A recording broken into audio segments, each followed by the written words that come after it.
Assalamualaikum warahmatullahi wabarakatuh. Welcome back to my YouTube channel Poppy Amalia. Guys, gimana keadaannya? Dalam keadaan sehat? Alhamdulillah.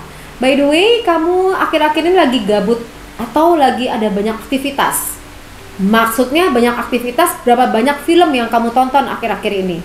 Waduh, banyak banget ya. Yang paling kamu suka apa filmnya? Oh, Squid Games. Oke, baiklah. Kita akan bicara mengenai efek daripada kalau kamu terlalu memasukkan atau kamu memilih genre dari Squid Games tersebut yang isinya kan banyak pembunuhan ya. Ternyata tuh genrenya itu merupakan genre psikopat dan mempengaruhi terhadap pemikiran kamu loh. Nah, bicara tentang pemikiran dan kaitannya tersebut seperti apa, kita bahas dulu ya tentang psikopat itu sendiri. Apa sih psikopat? Oke. Sebelumnya kamu like, subscribe, and share terlebih dahulu. Fungsinya apa? Agar aku semangat nih untuk mengetahui nih, kamu menyukai kalau aku tuh menganalisa kasus-kasus seperti apa sih? Atau aku misalnya diskusi bicara tentang psikologis tuh berkaitan sama hal apa sih? Jadi semangat untuk membuat konten-konten berikutnya. Oke? Like, subscribe, and share. By the way, thank you anyway. Oke, kita langsung masuk pembahasannya ya guys.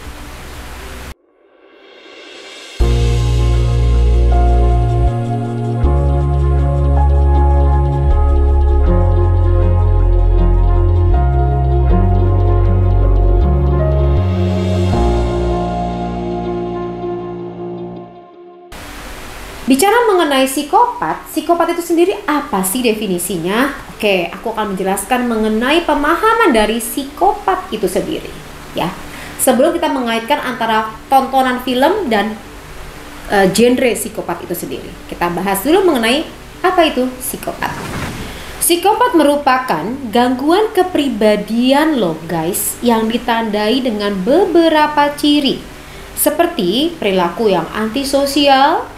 Wah, kalau antisosial itu artinya tidak menyukai untuk berada di dalam lingkungan masyarakat guys. Jadi lebih banyak menarik diri. Kemudian orang-orang ini juga tidak memiliki empati. Empati itu apa sih? Merasakan apa yang orang lain rasakan. Jadi nggak bisa dia kalau ada orang lain yang bersedih, dia biasa aja, datar aja ekspresinya. Dan memiliki temperamen yang sulit diprediksi. Waduh, kalau sampai secara kepribadian yang unpredictable atau tidak bisa dianalisa, diprediksikan, nah itu agak sedikit mengkhawatirkan ya kalau misalnya seperti itu. Psikopat umumnya sulit loh guys terdeteksi karena penderitanya dapat terlihat atau berpenampilan normal, bahkan cenderung mudah disukai banyak orang. Kemudian psikopat juga merupakan individu dengan sifat yang sering menggunakan kepribadian palsu untuk berinteraksi dengan orang lain. Mereka tuh kerap digambarkan sebagai pembunuh berdarah dingin, pelaku pemerkosaan keji, atau karakter jahat sekali atau gemar menyiksa orang yang tidak bersalah. Secara psikologis, psikopat adalah gangguan kepribadian yang ditandai dengan sikap tidak sensitif, kasar, manipulatif, mencari sensasi, dan antisosial. Psikopat merupakan salah satu kelainan psikis yang mengerikan loh, dan merupakan bagian dari gangguan kepribadian yang dapat ditandai dengan perilaku yang antisosial, impulsif, tidak mengikuti atau mengabaikan norma di dalam masyarakat, serta tidak memiliki perasaan takut ataupun rasa bersalah. Mereka juga cenderung senang menyendiri dan tidak mampu menjalin hubungan sosial dengan orang lain. Terdapat stereotip juga nih di masyarakat bahwa psikopat adalah seseorang pembunuh yang antisosial, senang menyendiri, dan tidak mampu menjalin hubungan sosial dengan orang lain. Padahal sebetulnya beberapa seorang psikopat ada yang memiliki kehidupan normal dan bahkan memiliki kehidupan yang sukses. Namun, mereka cenderung akan melakukan manipulasi atau melakukan berbagai perilaku yang tidak bertanggung jawab untuk mendapatkan apa yang mereka inginkan. Penyebab seseorang menjadi psikopat itu sebenarnya tidak diketahui pasti ya dasarnya, tapi yang jelas ya berbagai macam memori atau peristiwa di waktu kecil yang terjadi yang disimpan di dalam pemikirannya, kemudian juga mengalami kekerasan itu juga bisa menjadi pemicunya selain ada gangguan dari neuron saraf di otaknya. Nah, ini yang harus diperhatikan karena ada kerusakan atau gangguan saraf di otaknya bisa menstimulasi seseorang bisa menjadi psikopat atau karena dari kecil selalu mendapatkan abuse. Dan psikopat ini juga ternyata lebih sering ditemui dengan laki-laki ya ketimbang dengan perempuan gitu loh. Kita ambil contoh sebuah kasus ya pembunuhan di mana seorang anak melakukan pembunuhan kepada ibunya dan ekspresi wajahnya tidak sama sekali terlihat rasa bersalah. Kita lihat sebagai berikut.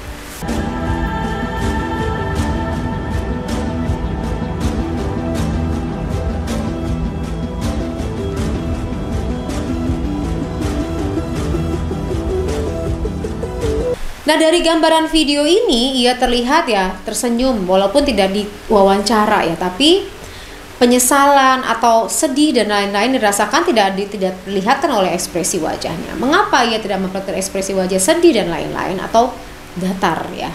Kenapa? Karena ia merasa bahwa memang harusnya ibunya juga tidak ada. Karena ya dia nggak suka aja sama ibunya gitu loh. Jadi bisa melakukan tindakan seperti itu. Nah, itu adalah gambaran ciri daripada seorang psikopat. Nah, kemudian solusinya untuk orang-orang psikopat ini apa sih? Berikut solusinya. Pertama adalah pengobatan dengan menggunakan teknik. Pengobatan psikopat tergantung pada tingkat keparahan, kondisi, situasi, dan kesediaan pasien menjalani pengobatan. Ada beberapa metode yang dapat dilakukan. Pertama dengan menggunakan psikoterapi, yaitu untuk apa? Mengelola rasa marah dan tindak kekerasan, menangani kecanduan alkohol atau zat terlarang, dan menangani gangguan mental lainnya. Terapi ini dilakukan dengan bimbingan psikolog kepada pasien, ya, serta bagaimana pengaruhnya dan melatih mereka untuk bisa berhubungan dengan manusia lain dengan cara yang baik. Membuat rencana bimbingan yang sesuai dengan gejala yang pasien alami tingkat keparahannya. Beberapa jenis psikoterapi yang bisa digunakan adalah dengan pertama teori perilaku kognitif atau cognitive behavior therapy untuk membantu pasien mengendalikan kondisi dengan mengubah cara pikir dan perilaku negatif menjadi positif.